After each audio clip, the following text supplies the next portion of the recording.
Nasi machaa jirta kaamma. Jirta.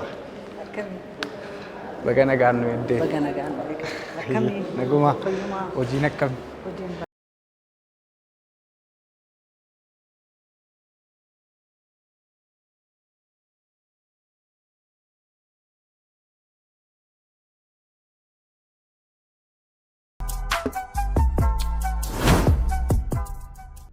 Hayyee daawwattoota Wiirtuu Miidiyaa bakka jirtan maratti nagaan keenya isin haa qaqqabu. Kun egaa sagantaa Wiirtuu Miidiyaati.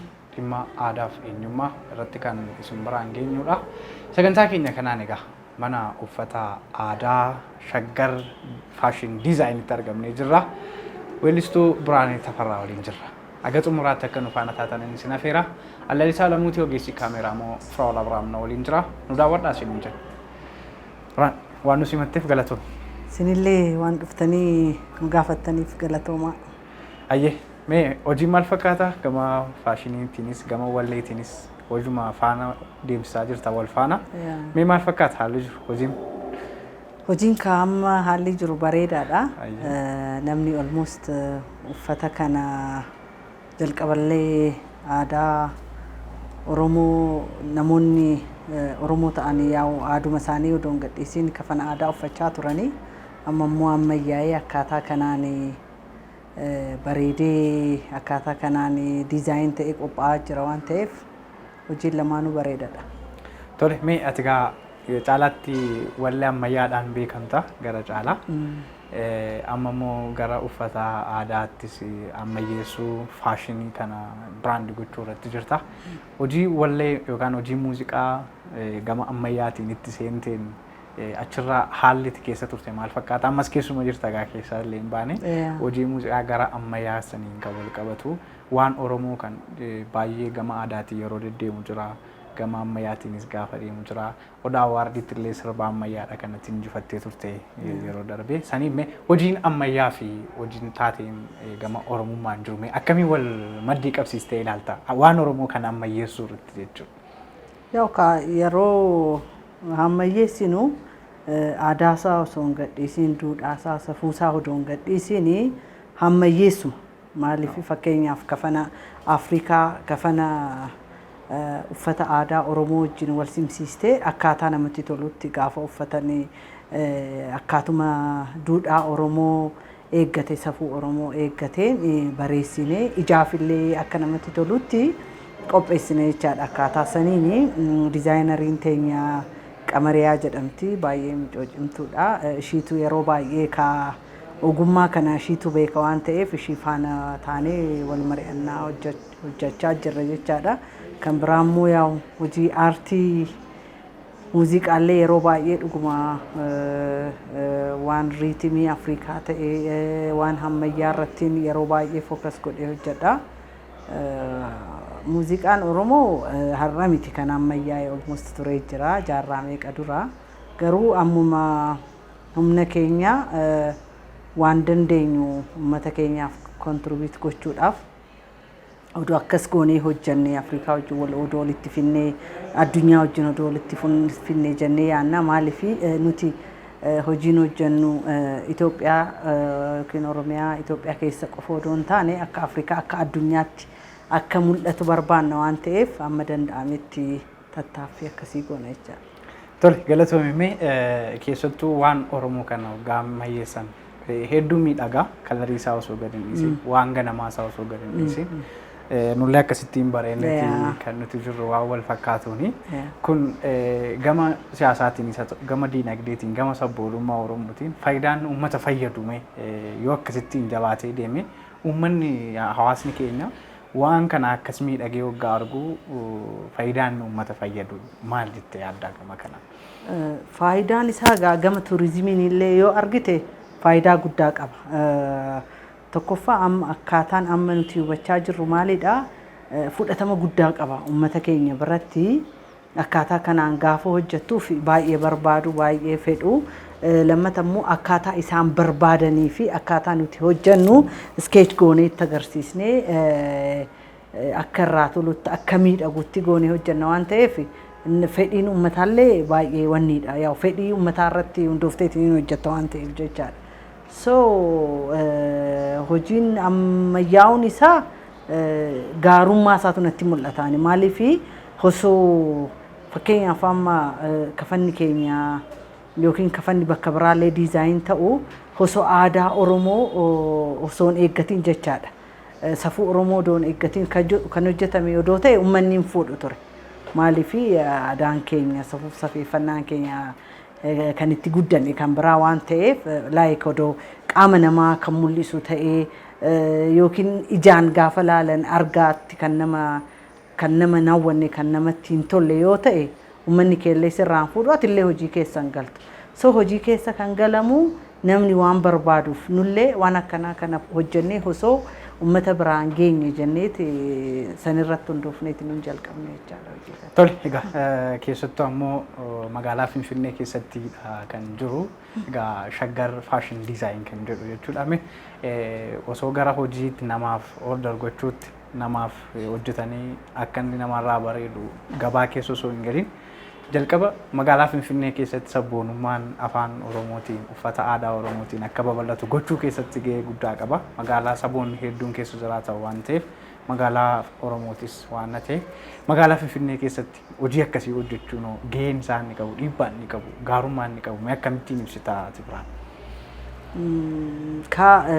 Gaarummaan inni qabu karaa gaarummaadhaan gaafa sitti immoo gaafa namni fakkeenyaaf namni ofitti amanu ofitti boonu eenyummaa isaatiin boonu tokko gaafa wanta akkasii magaalaa kana keessatti argu hedduu gammada.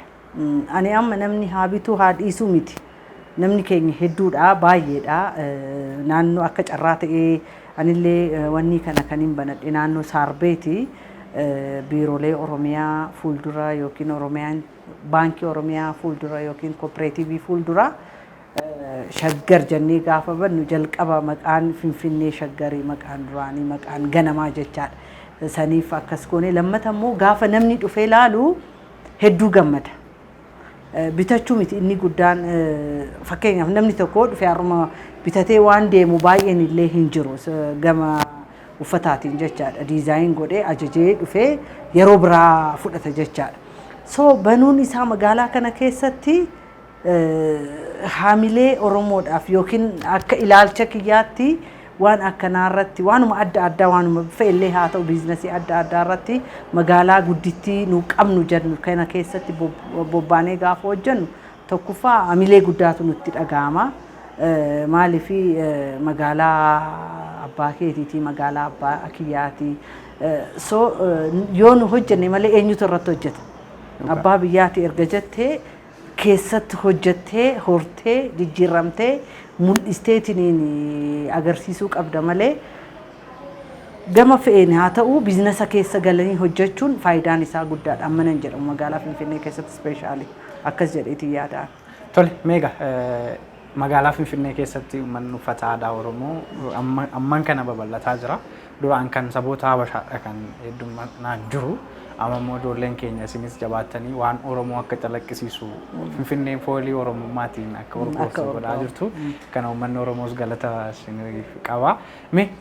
Haalli dhiyeessii haalli gabaa aga yaadame ni deema namni uffata kana order ni godhata. Magaalaa Finfinnee keessatti kan dur kan jalaa qofa arginu kan isaa waggaa argu namni keenya akka kamiin isin simata mooderni ta'ee gaafa dhufu waan aadaa waan eenyummaa kun miidhagee gaafa argatu simannaan uummata keenyaa maal fakkaatame? Simannaan uummata keenyaa daangaa hin qabu baay'ee itti tola baay'eellee gammachuurraa qaba jechaadha ispeeshaalii namni keenya. Gama biraatiin garuu gaafa laaltu fakkeenyaaf namni tokko dhufee asii argee gaafa diizaayinii ilaaliin hojjettu maarree jedhanii dhufaniitiin gaafa ajajuuf jedhan gaafa keenya ta'u yoo baranii karrumarraa namni deebi'e illee baay'ee jira naquun nama yeroo baay'ee gaafa alaabaa abbaa gadaa fa'a argan waan tokko tokko kana faayamaa waan akkasii yoo argan kan itti tolu illee baay'eetu jira. Akkasumatti immoo kan itti tolu eenyummaa isaatiin kan boonu jechaadha.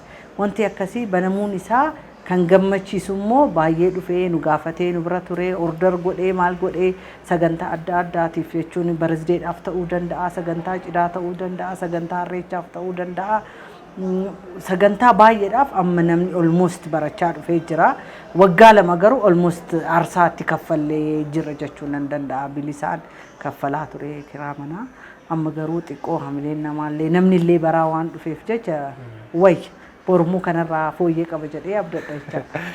Galatoomii Gaabiraane yeroon amma keessa jirru moo keessumaa yeroo itti bacaqiin gannaa kun darbee gara biraatti imalaa jirrudha.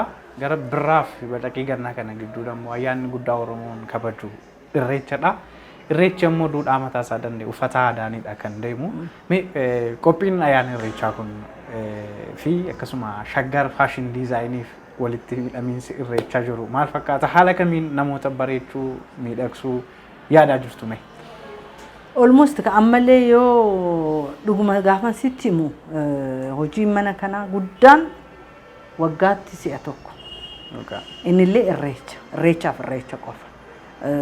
Sooshaal miidiyaa adda addaa irratti almost wanni jechaa turre namni baay'een sagantaa irreecha kanaaf ka'a hundi wal fakkaateetiin sagantaan Oromoon irratti offaayee kan irratti argamu gaafa jennu inni guddaan irreecha duuballee fuuldurallee kan hin qabne jechaadha. Irreechaaf almost manni kun kan hojjetu namni waggaa tokko dura kana order godhu jira irreechi gaafa ga'uudhaaf ji'a 6 3 6 4 gaafa ga'u adaduma wanniidhaan kan ajajatu jira shaggarkaa irreecha wajjin walitti dhufeenya guddaa qabaa yookiin cimaa qabaa yookiin immoo irreechuma hojjeta jechuu dandeenya jechaadha inni guddaan gabaan mana kanaa irreechuma.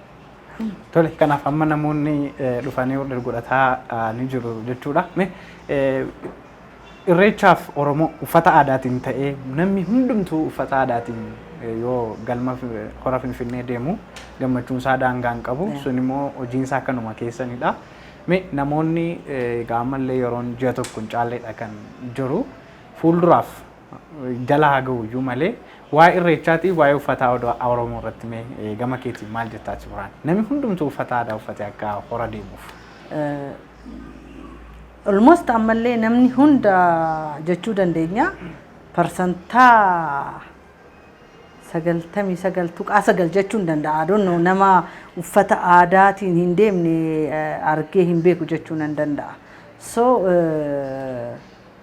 namni carruma argateen of ibsaa of beeksisaa gaafa of beeksisu immoo almost kuni biyya keenya waan of beeksisnu hin qabnu garuu dabarreetiin addunyaan ummata keenya bal'aa afaan guddaa qabu saba bal'aa kan ayyaana guddaa qabu ayyaana guddaa isa kabaju kana akka addunyaan daawwatuu fi almost ammallee har'allee borullee kafanuma aadaatiin namni sagantaa kana gaggeeffachaa jira.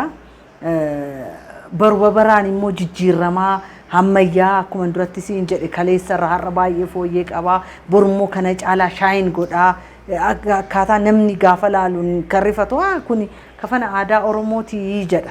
Anu miira kiyya kontirool gochuu hin danda'u gaafa saba kiyya akkasitti bal'atee bareedee faayamee gara irreecha sirbaa gaafa deemu dhuguma dubbachuudhaaf yoo ta'e maaltu ija namaraa baay'ee natti tola arrallee burullee akkana kana caalaa ifnee bareennee aadaa keenya addunyaan almost beekee jira kana caalaa kan hawwatu kan namni barbaadu ani amma baay'ee sagantaa irreechaa baay'ee kan ayyaanota jiran keessaa kaniin baay'ee jaaladhuu fi kaniin hawwuudha jechaadha. Ayye meegaa amma gara asittan si deebisa mana kana keessatti na si deebisa waan irreechaalee deemnee turre mana kana keessatti diizaayiniiwwan gosa garaagaraatu nutti mul'ata waan babbareedaa waan miidhagaa kan Afrikaa jira kan keessattuu kan Oromoo hedduminaan jira meeshaawwan kana eessarraa argattu eessaa soqxanii fidduu fedhii Oromoo guutuudhaaf dadhabbiin as fiduu keessanii maal fakkaata? Ka akkuma duratti sii kaasetti tokkoffaa inni jalqabaa fedhii uummataa irratti yookiin fedhii kastamarii keenya irratti hundoofnee finna jechaadha. Fakkeenyaaf kan Finfinnee hin jirre kan Harargeetii dhufu yoo ta'e namoota naannoo san jiranitti bilbilee meeshaa kastamariin keenya barbaade hin fichisiisnaaf jechaadha. Booranaa fakkeenyaaf amma micciirraan harkaa fa'a naannoo Booranaan yeroo baay'ee kan jiru achi fichisiisnaa isa qorii kana fa'a aarsiirraa hojjisiisnee akkaataa nama hawwatu kanaan finnaa. So wanti nu daangessu hin jiru Oromiyaa guutuutu jira mana kana keessatti jechuu dandeenya. Maaliif Oromoon tokko ta'ee garuu akkaataan uffannaa keenya akkuma Oromiyaan bal'aa taateen godinaalee adda addaa wanniin isaa garaagarummaa qaba jechaadha. Godinaalee hunda fakkeenyaaf kan Shawaa jiru Wallagga wajjin wal simsiisnee kan Boorana jiru Baalee wajjin Harargee wajjin kan Jimma jiru Arsii wajjin akkaataa saniin akka nama hawwatuuf jennee hojjenna waan ta'eef akkaatuma namni barbaaduun finnaaf jechaadha waan barbaadan. Kanaaf namni hundumtuu Shaggar Fashion Design keessatti waan diizaayinii isa ta'u waan aadaa ganamaa hunda argachuu danda'a. Wanti hundi jira, wanti dhibee takka hin jiru. Koottaatii daawwadha amma kan nuti kastamarii hedduu qabna. Sagantaa ayyaana irreechaatiif ordarii hedduu of harkaa qabna. Workshooppiin keenya naannoo Jamuuti hojjechaatuma jirra. Ammallee yoo dhufe hin dadhabnu amma fudhachuu qabnu ordariin fudhanna jechaadha. Amma torban lamaafuutti inuma fudhanna ordarii torban lama booda garuu dhaabne isa hojjetamee baasna jechaadha. Ayyee galatoomii waraane amma immoo gara hojii dhuunfaa keetiittiin si deebisa. Keessattuu kana dura waliin dubbanne ture waa'ee hojii muuziqaa keetii. Haa ta'u caayaarraan dubbanne caayaan yeroo dhiyoodha kan beekne caayaa namoonni hedduun jaallataniiru atillee hedduutti dadhabdee jirta. Caayaamti maqaamti kun maal jechuudha? Haalli muuziqaa qindoomina isaatis immoo gara Afrikaa kanatti dhufa. Caayaarraa eegallu maal jechuudha? Caayaa jechuun aduu ganamaa jechaadha. Aduu ganamaa yoo qaama kee istellee hin quuftu baay'ee namatti tola. Gaafa ganama kaateetiin aduu bareedduu sallaaltu baay'ee sitti tola. So caayaa jennee kan moggaasatti kennineef achi keessallee jira weelluu keessaa caayaa kan jedhu kana kan maqaasaa baasneef sagaleedhaan immoo caayaa kanaan irraa soonoo buustee gaarii natti fakkaata. Tole. Ergaan isaa guddaan illee gidduu keessa jirti waan ta'eef achumarraa hin jalqabaa. Yaa ilmaan ayyaa tokkummaa cimsaa lagaaf amantaan wal qooduu dhiisaa qawwee warqeedhaan maaliif jijjiirra jaalalaan moonee biyya ijaarra waan jedhu qaba of keessaa. Wala basi basu sif kufan danutu mirga ke eksisu sif tolan hundumtu Nelson Mandela tada sabirutu biya la fi abdisa ni jaram ten kuftu ya ilmanaya tokkuma cimsa laga famantan wal qodu disa qawwe warqeedhaan maalif jijjiirra jaalala moone Africa, mirga walqixaa kan caffeetuma uumamaa. Mee qabiyyeen sirba kanaa keessattuu waa hedduudha kan inni qabu.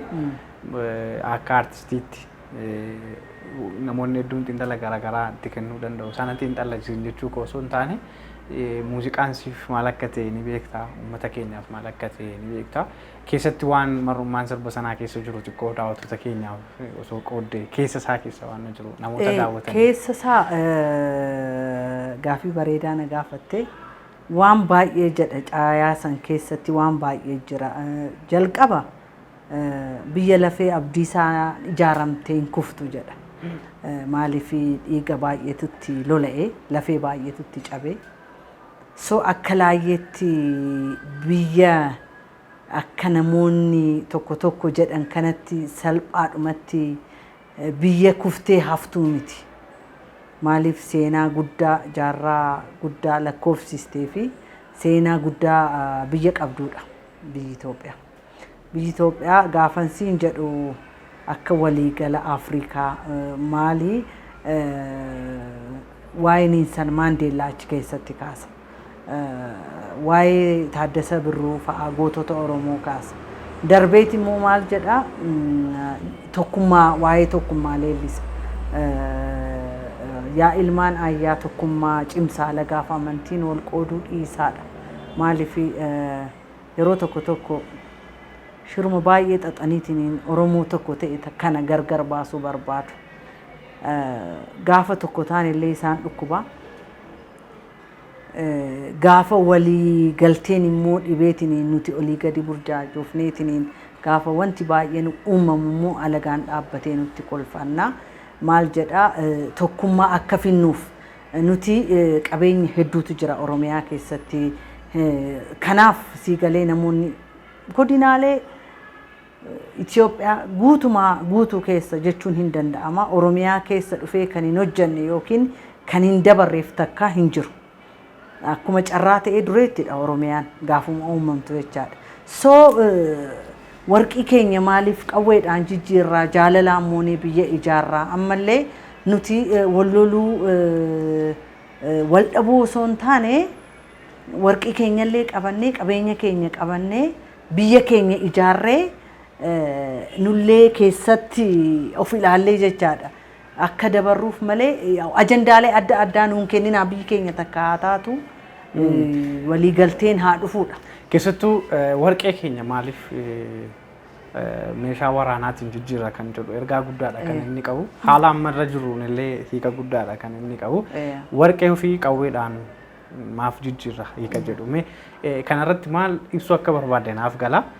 Daawwattoonni keenyas ni hubatu jedheen yaada. Haala ammarra jiru kanaan keessattuu Oromiyaan biyya warqeeti, biyya albuudaati, biyya akkuma tu jette waan hedduun keessatti furmaata argachuu dandeenya ofiillee jechuudha. Garuu rakkoo sababa nagaatiin waan qabnu warqee kana hunda gara qawweetti jijjiiramaati kan jiru. Kanarratti akka nama dhuunfaatti yookaan akka artistii tokkootti yookaan akka nama dhiibbaa uumuu danda'u tokkootti waa'ee nagaa Oromiyaatiif walleedhaan tokkummaa labsitee jirta.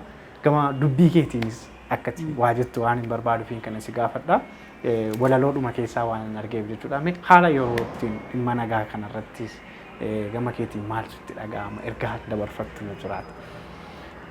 Ani amma yeroo hunda maaltu na keessa deddeebi'a beektaa? Inni jalqaba Oromoon hundi, Oromiyaan hundi, Oromoon hundi, uummanni Oromoo hundi tokkummaa fiduu qaba. Gaafa Oromoon tokkoomee tokko ta'e wanti hundi salphaadha. Fakkeenyaaf sirba jaatanii jedhu irratti maal jedha? Gaafa gaafiin Afrikaa gaafiin Oromoo deebi'e akka Afrikaan walaba baatu, akka Itoophiyaan walaba baatu haasa'a. Jalqaba gaafiin Oromoo deebi'uu qaba. Dhuguma adadumaan overnight waa hundi kallattii hin qabatu. Kanaan dura muummichi keenya maal jedhe? Finfinneen Itoophiyaan teessan irratti hojjedha. Dhuguma uummanni Oromoo qabsoo cimaa keessa ture kanaan jaarraa meeqa guutu. Kanaan booda immoo amma haa xiqqaatu haa baay'atu harka Oromoo harka jira wanti baay'een. Anaaf si walii galuu qabna. Guddachuudhaafillee mari'annee waliin deemuudhaafillee tokkummaan murteessaadha waan ta'eef ammallee har'allee borullee kan jechuu qabnu tokkummaa irratti hojjechuu qabna. Biyya keenya eeggachuu qabna. Aadaa keenya eeggachuu qabna.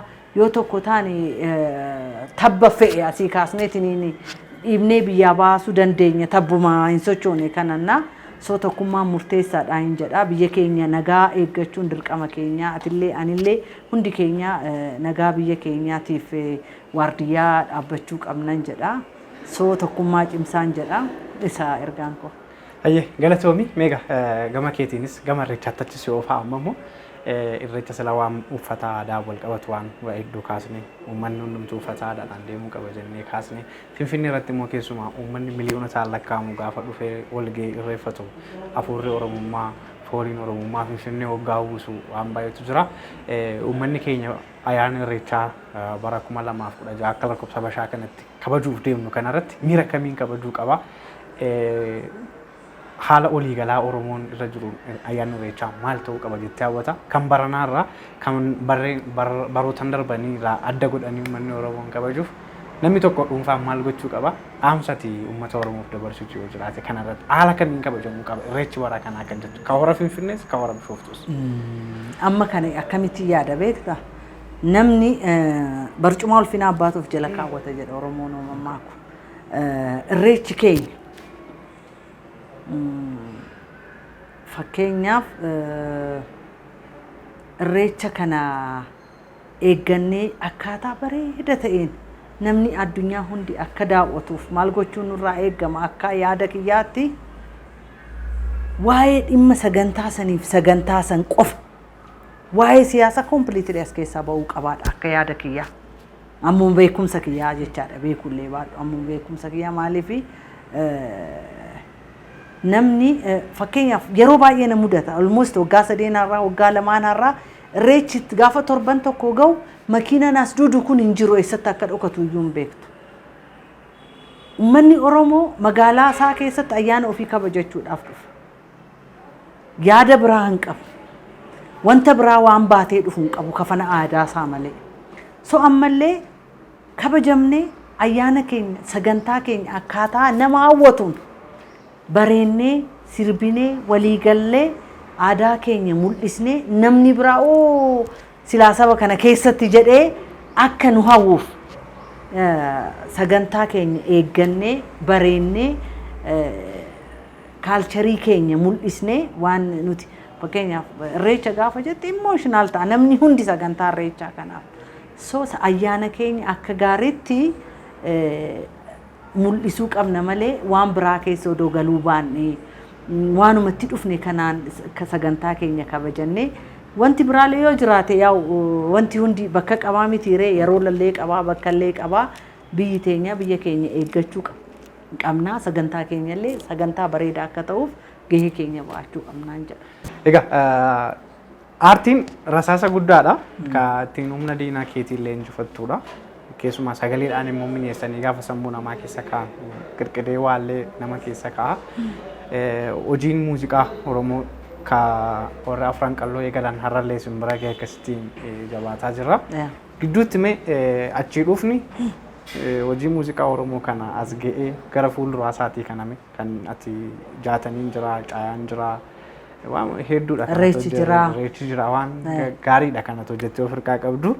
Adeemsa imala isaatii kanarratti mee gama dhuunfaa keetii maal jetta? Miira akkamii sitti dhaga'ama? Gammachuu akkamii qabda? Gara fuulduraa akkaataan muuziqaa keenya ammana jedhee ibsuu hin danda'u. Maaliif yeroo gabaabaa kana keessatti riivoleeshinii guddaatu jira waan ta'eef maaliif almost uummata dammaqe tokko taa'illee jennaan hin taa'u almost ka'ee jira.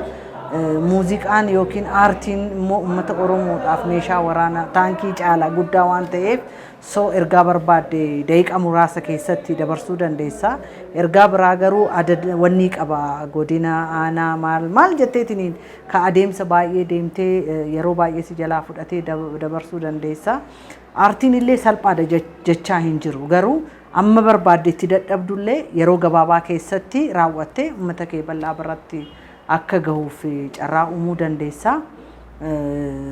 Waanuma argitan jechaadha garuu inni guddaan uummanni Oromoo tokko ta'ee diina itti maraa jiru kanallee ofirraa dhaabsisuu danda'a. Inni guddaan tokkummaadha. Meeshaa waraanaa Oromoon qabullee inni guddaan tokkummaadha. Almost kan ta'uu qabu tokkummaa tokko taanee roorroo uummata keenyaa eeguun magaalaa kana keessatti socho'uun salphaa miti baay'izawwee. Garuu tokkummaa gaafa qabdu gaafa gamtaa qabdu garuu namni si sodaata laaluma arge harcaatii keenya dhiisnee tokko taanee waluma wajjiniin socho'uu qabna walii galuu qabna bakka ooltu bakka bultu bakkan oolu bakka bulu at least Oromoon beekuu qaba maaliif ammas gaafa wal barbaannu alagaan akka laayyeetti nu argatee nu miidhallee hin jennu waan ta'eef tokkummaan murteessaadha. Galatoomii ulfaadha. Atillee galatoomii ulfaadha. Kabajamtoota daawwattoota keenyaa tursiin keenya ammallee akkuma itti fufetti jira kan nuti argamnu egaa Shaggar Fashion Designidha. Ati mana kanaa ammoo weellistuu Biraanee Tafarraati. Hojii mimmiidhagaaf babbareedaadhaan kan isheen uummata Oromoo keessatti jaallatamummaa guddaa horattee jirtu amma immoo mana kana fakkaatu kan ammas hin daawwachiisaa jirtu kana bantee hojii gaariirra jirti. filannoon keessan irreechaaf asuma mana kana qofa akka ta'u afirra ammoo gaa diizaayiniidhaan akka namni biraan ishee waliin jiru nutti himteetti kan isheen jirtu qamariyaa jedhamti isheeddinis wal isin barsiisna haala nuti itti faayamnee itti bareennee jiru kunillee iccitiin isaa maal akka ta'e keessan illee yeroo bareechachuu dhuftan haalli iccitii maal akka fakkaatu kan isin biraan geenyu ta'a qamariyaa waliin yeroo gaarii qabaanna jechuudha. Ayi daawwattoota keenya egaa akka nu waliin jirtan abdii guddaadha akka nuti qabnu egaa qamariyaa siin eegaatii turre Quraanii waliin turtii bareedaa qabaanneetii kan turame walaa baruu daawwattoota keenya waliin. Hayyaan diizaayinar Qamariyaa Hussein jedhama. Warri diizaayinii kun akka keenya baay'ee dubbatan hojiidhumaan agarsiisu. Dhugaadha. Hojiin diizaayinii kun ogummaan kun maal fakkaata? Ogummaan kun bareeda. Kunoo akkuma argitu uummata keenya bareechaa jirra. Dalagaan keenya immoo bareechuudha. Bareechaa jirra uummata keenya. Inni namatti sodagaa haala kanaan bareedneeti kan nuti jirru. Mee iccitiin miidhagina keenyaa kun haala kanaan nu bareechuu keetti kun mee maal fakkaata? Kanarraa waan nu jedhu. Waan baay'eetu irra jira itti adeemna. Haala kanaan akkamiin nu bareechuu dandeessa? Waan si ajaa'ibu ati sagantaa nu bira qabattee dhufuu kee kalee galgala natti himte. Bakka guyyama takkaan akkanatti isin bareechinee uffata Oromiyaatiin isin lachuu bareechee isin eege. Kiyyallee kunoo akkuma argitu kana kan qaama kiyya wajjin deemu. Irra guddaan manni keenya maal seeta? Diizaayinarii jechuun uffati tokko nama biraa irratti bareedee jechuun sirratti bareedee miti. Nafa kee wajjin akkamtu deema kan jedhu namni fakkeenyaaf pilaassaayiziidhaaf yeroo baay'ee uffatiin argamu. Nama xiqqoo fufurdatuuf akka kiyyaa kanatti nu garuu akkuma qaama isaa wajjin deemu goonee bareechinee mana keenyaa nama geggeessina jechuudha. Tole egaa nurratti waan argaa jirru ani lachi taa'ee gaafa biraan irratti argu Oromiyaa kan jedhu turre jira diizaayinii garaagaraatu irratti waan Oromoo ibsutu irra jira kiyyarra illee Oromiyaan barreeffameeti kan jiru. Haalli qindoomina isaatii haalli barreeffama isaatii kun haala kamiin mijata diizaayinii waliin akkamiin wal sima saayinsiin isaanii maal fakkaata? Saayinsii biraan qabu bakka akkuma siin jedhe maaltu maal wajjin deema kan jedhu beekuudha. Fedhii namicha uffatu sanii beekuudha. Sanirraan immoo aadaa beekuudha. Amma fakkeenyaaf akka kanaan itti qopheesse biraaniin yeroo baay'ee argitu weelluu isirratti Oromiyaa jetti waa'ee biyyaa kana waa'ee biyya jaalatti waan Oromoo cibsu waan wanni jettuuf irra guddinaan san wajjin kan deemu jedhee yaadee uffata kana dalagee jechuudha. Maybe maal sitti dhaga'ama waan ati hawwitu waan ati barbaaddu gaasheen akkasiin lafa siif keessee ofirratti immoo argitu miira akkamii qabdaaf hojii ishee kanaaf? By the way ani baay'een ishee dinqisiifadha. Anaaf Qamariyaan akkuma tasaa wal barree akkuma tasaa wal arginee weelluu tokko hojjechuudhaaf micoon takka diizaayinarii akka taate na fuutee naan deemtee erga ishee wajjin walii galee booda Qamariyaa tana natti fiddee dhufte gaafa na safaruudhaaf jettu ittiin haasa'aa ture afaan Amaaraatti haasa'aa ture achiin booda ishiin baraanii akkasii Oromoodha jennaan bar hojii kanallee hojjedheen jira jennaan baay'een ishii dinqisiifadhe ogummaa addaa qabdi baay'ee cimtuudha dhuguma dubbachuudhaaf yoo ta'e namoota akkasii namoota keenya amma humna keenya normally ani kafana aadaa diizaayinii kana keessatti kan hin galle almost Qamariyaa cinaa dhaabbachuudhaaf jechuu nan danda'a dhuguma gaafan sitti immoo jechaadha banuudhaaf saganteeffadhee hin qabu sagantaa hin qabu garuu micoon tun ogummaa akkasii qabaatteetiin nama ishii support godhee kana caalaa ishii baasee humna ishii kana mul'isuu dandeessi waan ta'eef nan bana waliin hojjannaa jedhee kaniin simadheellee ana beekumsa adda qabdi dhuguma waaqaati dhuguma dubbachuudhaaf yoo ta'e so ammoo humna keenya ammoo beekumsa keenya namoota keenya cinaa dhaabbannee osoo wal gargaarree nuti baay'ee waan baay'ee gochuu dandeenya odoo wal utubne jechaadhaan waan hin barbaadu tokko namni ana ol jiru tokko yoo kallattiin natti agarsiise anillee waamuma danda'u odoo wal gargaarree deemne waan baay'ee waan guddaa hojjechuu dandeenya yoo waaqayyo jedhe ani Qamariyaa wajjin baay'ee waan guddaa hojjechuudhaaf gaarmantii hojjechuudhaaf fedhii qabna jechaadha. Kanaaf hojii isheen siif hojjette akkasii miidhagsite kanattis gammachuu addaa qabdaa jechuudha. Baay'ee malee yaa Oromiyaan akkasumatti iftee akka mul'attu barbaannaa miti ree dirqama keenya jechaadha. Kanaaf guddaa galatoomi jechuun barbaannaa natti tolee jira. Silla irree baay'ee bareedee jira. Sanirraan immoo weelluu caayaa jedhu sanirratti illee akka dhageettetti yaa ilmaan ayyaa tokkummaa cimsaa jettee mire isiin jechaan qofa osoo hin ta'in wal cimsuu kanallee kunoo akkasitti mul'istee jirti jechuudha. Tole hedduu galatoomi qaamni waliigalaan waa'ee diizaayinii kana haasofnuutis diizaayinii godha. Waan Oromoo tokko waggaa diizaayinii godhu asirrallee dubbataa ture baanii waliin isin warri ogummaadhaan hojjettan immoo safuu ganamaa isaa osoo isin ammayyeessitanii haala akkasumatti bareedee jiru kanaan waggaa lafa keessan dadhabbiin isaa maal fakkaata? Namoonni hoo akkamiin si godhu? Dadhabbiin baay'ee dadhabbii akka qabu yaa'u ifa. Garuu maal seeta amma dur namni uffata kenna kana akkuma jiruun keessattuu warra dargaggootaa uffatanii bakka hojii ta'ee bakka garaagaraa deemuuf namatti hin tolu. Amma garuu diizaayinoonni illee baay'atanii jiranii amma yeroo irreechaa yeroo argitu uummanni hagas ga'u akkasii bareedee yoo ta'e dhufu diizaayinarootatu waan akkanaa kana hojjetaa jira. Sunillee baay'ee gammachuun natti dhagahama. Diizaayinariin haga fe'e baay'atullee uummata keenya offiseellee hin dhumatu. Nama xiqqoodhaan waan dalagamu miti. Sanirraan immoo amma immoo yeroo amma diizaayinaroonni amma dhufaa jiran immoo sanirraan uffata kana kun akka ijoollee dargaggeessatti illee itti tolu.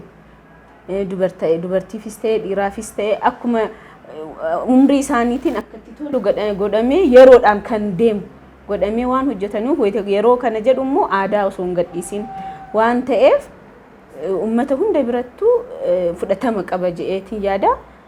Bareedallee je'eetiin yaada.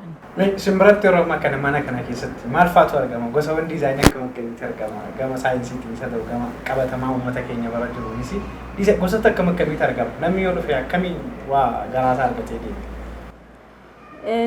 Baay'ee namni as dhufe osoo hin gammadin nu biraa bahe nun qunnamne haga ammaa maaliif seeta? Tokkoffaa uffati nu hojjennu uffati keenya uumamaanuu kotan isa jedhan san waan ta'eef qaamaan illee kan qaama namaatiif illee baay'ee filatamaa kan ta'edha. Sanirraan immoo akkaataa sagantaa namni uffata san barbaadeef haala yeroo sanii waan sagantaa inni barbaadeef waan ta'eef ka hojjennuuf wal simsiisnee gaaf tokko namni yaada isaa mara jijjiirsiisnee hojjennee fi itti himnee isa amansiisnee gammadeen yeroo bahu jira. Sagantaa wanni dalagaan diizaayinari illee tokko kan si galee kan inni fidee dhufee caalaa fakkeenyaaf inni fakkiidhaan kafanaatii uffatte kaleessa fidee dhufuu danda'a fakkeenyaan siin jedha. Ishiin immoo maalidhaa ogummaa ishii fayyadamtee akkaataa kanaan asitti qalama kana galchee asitti immoo akkas godhee gaafa jettuun namoonni tokko baay'ee ajaa'ibsiifatu. Akkaataa kanaan hojjechuu dandeessa hojjedhee sitti agarsiisanna yeroo baay'ee ishii eebbisanii jaalatanii fudhatanii deemu. Asirratti waan ani simirraa keessaan irraa yeroo baay'ee amma diizaayinii walirraa haatu kan jedhamu jira. Namatu diizaayinii biraa tokko suuraadhaan bareechisee uffatee deema. Kan ammaan irraa bareeda dhaqee hodhisiifadhee bakka biraatti geeffata. Warri kaan immoo sanuma koppii godhanii hojjetanii namaa kennu. Amallee akkasii simbiran jiru jechuudha. Diizaayinii san waan nama sanarraa bareedu fuula isaa ilaaltanii boca isaa ilaaltanii siif kanatu mala waan jedhu waan bocanii natti fakkaata. Akkasumatti jalqabumaa diizaayinarri tokko diizaayiniin na jalaa hatamee jechuu hin qabu jedhaani akka kiyyatti. Maaliif diizaayinariin dalagaan isaa uumuudha waan tokko. Hamma waan sammuu kiyya keessa jiru nama tokko dhufee hojjedhee fi agarsiisee deemee misanii achi namni immoo abbaan fedhee san fakkeeffatee yoo hojjete anna jalaa hatamee hin jedhu. Namni diizaayinarii hin ta'in immoo san ilaalee hojjechuun mirga isaati. Namni hundi diizaayinarii haa ta'uu miti si galee walirraa haatu kan jedhamu kun namni waa uumuu danda'u diizaayinariin tokko na jala nu amma yeroo baay'ee uffata keenya akkasitti baay'ee miidiyaatti waan nuun baaneef hin beeksisneef uffata nu hojjenne bakka namni diizaayinariin guddaa jedhamuyyuu uffata keenya diizaayinii kenna hojjetee hin arginu. Garuu takkaa nu diizaayinariin nu jala haatame maal jennee hin beeknu. maaliifi nu uumuudha wanni kenna dizaayinerii wayitee jedhamu manni kennamu waan haarawaa uumu waan ta'eef sanirratti nu hin komannu hojjetanii kennuudha malee kennuudha sanbooda bakka by the way kafanuma keenya kafanuma mana kana keessatti shaggar fashion design hojjete kan logo isaati maxxansee namni biraa inuma maxxansa suuruma keenya iyyuu suuraa kiyya kan qabu yookiin suuraa ishee yookiin suuraa ijoollee moodeelii biraa kan qabu wanni isaanii keessa galchanii fa'a yeroo gadhiisantu jira it's okay bakka silkii keenya irraa balleessanii gadhiisu ishiin garuu commenting gootu maaliif wanni blame illee gootu it's okay bakka hojjetanii akkuma namni hojjetuuf dizaayinii kana uumna waan ta'eef isaan kana hojjetan nuti immoo kana fooyyee kan qabu kabara hojjenna jettee adeecha. Hayye galatoomii kaa waan hedduu kaasuu dandeenya amma immoo waan mana kana keessa daawwattoota keenya akka daawwachiistus karadha ofuma keetiin kun maal akka ta'e kun maal akka ta'e jettee daawwattoota keenya akka daawwachiistuun si gaafadha kallattiidhaan gara sanatti ce'e. Fedhii qabdaami? Eeyyeen.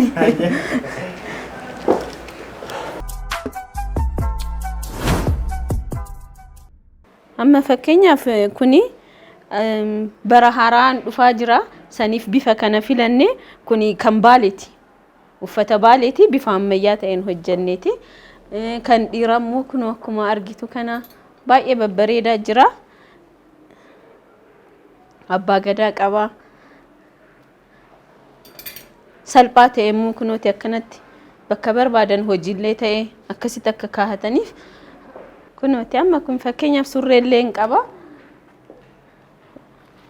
baay'ee dizaayinii haarawa akkanatti asitti mul'isnu namoota ajajatan qofaaf iskeechii goonee mul'isne dizaayinii isaanii waan namatti mul'isneef bakka workshooppii jira nama ajajee qofaaf wanni joona saniif asitti hin baasnu miidiyaa irratti kanneen ready to wear kan ta'an namni dhufee asitti akka tasaa dhabee kan deemnee fudhatee kan bahu kan qopheessine malee waan haarawa yeroo irreechaatiif nama ajajeef qofa awwala mul'isne saniif warra kaapiliis ta'anii fakkeenyaaf amma yeroo kaahatamu kun baay'ee bareeda warra dargaggeessaaf bifa ammayyaa ta'een dalaynee jechuudha.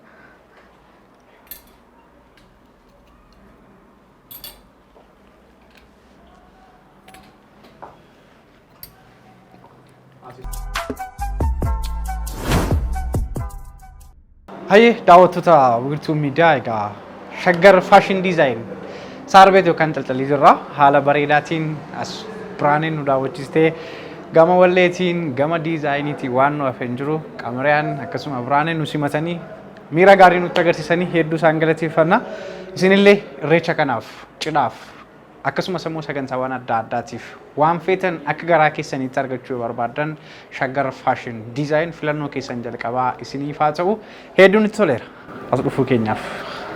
Isinillee kabajanii waan shaggar faashin diizaayin maraxanii filattanii waan nu bira dhuftaniif wiirtuu miidiyaa guddaa galatoomaa jechuu barbaanna. Uummata keenya bal'aa saniin akka dhuftanii shaggar faashin diizaayin daawwattan ilaaltan jennee isin affeerraa wal malee waan qabnu wal gaafachuu qabnaa guddaa galatoomaa saba bal'aa isiniin jaaladhaa isiniin kabajaa tokkummaa. Galatoomi egaa nullee hedduu si jaallanna hedduu si kabajna hojii keetiif hedduu si dinqisiifanna akkasittiin ammoo kan nu bareechite egaa qamariyaa mucaa silaa argitanidha shaggar faashin diizaayin wiirtuu miidiyaa waliin sagantaa kana fakkaatu isiniif qopheessinee jirra wiirtuu miidiyaa imala itti aanuuf galatooma fayyaa ta'aa yeroo gaarii isiniin jenna